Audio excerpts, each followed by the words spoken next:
Hi folks, we'll talk today a little bit about objects and types in Python. As we know, everything in Python is an object essentially. So 42 is x is an object, y is an object, and so on and so forth.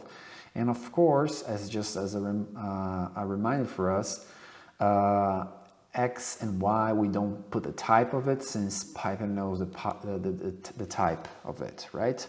So how can we say that those two variables right there, in fact, they are object? We can say something like, hey, is it x an object? And we can do the same thing for y. So is y is an object? So y object here. Well, and if we printed out those two guys there, what we have is, yes, in fact, they're both objects.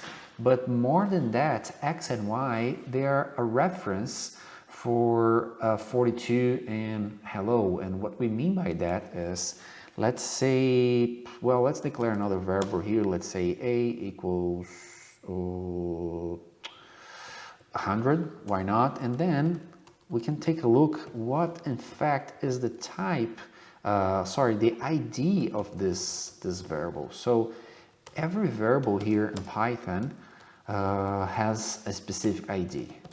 And the thing is, when we declare a variable, we're in fact creating an object that points to the value of that variable inside our system. So if we do this here, we'll see that we have a specific ID for A and then a specific ID for B.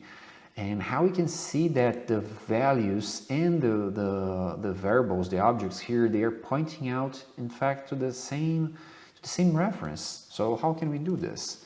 Well, if we say x equals 42, and then we go there and say y equals cake, as in our previous example, and we do the following, let's print it out the ID for the actual values. So directly we printed out the ID for 42, and then we'll go there and print it out the same thing for the ID of the word cake.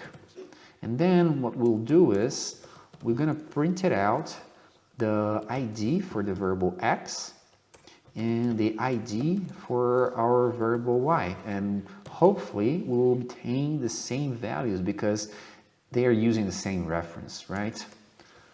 So as we can see here, when we printed out the ID for 42 and the ID for x, we'll see the both references, they pointing out the same ID.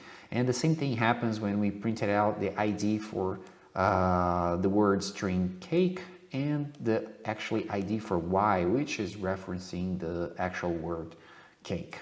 Okay, so thank you and happy coding.